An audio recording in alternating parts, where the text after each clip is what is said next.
امام الانبیاء محمد الرسول اللہ صلی اللہ علیہ وسلم سے بڑا، اللہ کا مقرب، اللہ کا محبوب، اللہ کا پیارا، سب سے زیادہ عزتوں عظمتوں والا اللہ کے نبی سے بڑھ کر کون ہے؟ کوئی بھی نہیں، کوئی بھی نہیں۔ یہ ایمان ہے ہمارا ایمان ہے، عقیدہ ہے مسلمانوں کا۔ تو اللہ نے کیا کہا قرآن میں؟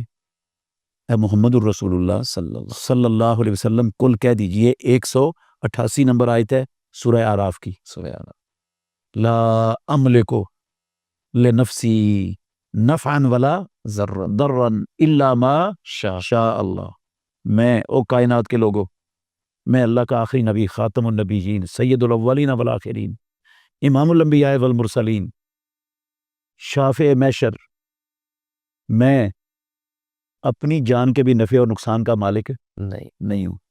ہوتا کیا ہے؟ جو اللہ چاہے وہ مجھے نقصان پہنچانا چاہے تو پہنچتا ہے، میں اپنے آپ کو نقصان سے نہیں بچا سکتا۔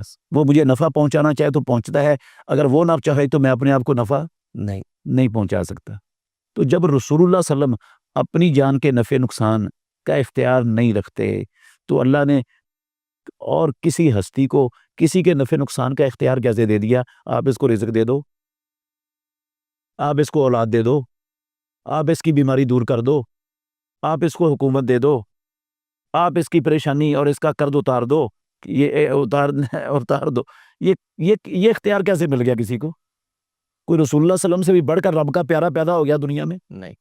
رسول اللہ صلی اللہ علیہ وسلم کو تو اپنی جان کے نفع نقصان کا اختیار نہیں، اور یہ دو لوگوں کے نفع نقصان کا اختیار کہتے ہیں اللہ نے ان کو دے دیا اور یہ کر رہے ہیں اس کے اللہ کے دیے ہوئے اختیارات سے۔ کوئی اللہ سے ڈرنا چاہیے۔ یہ تو قرآن کا ڈاکٹر صاحب انکار ہے۔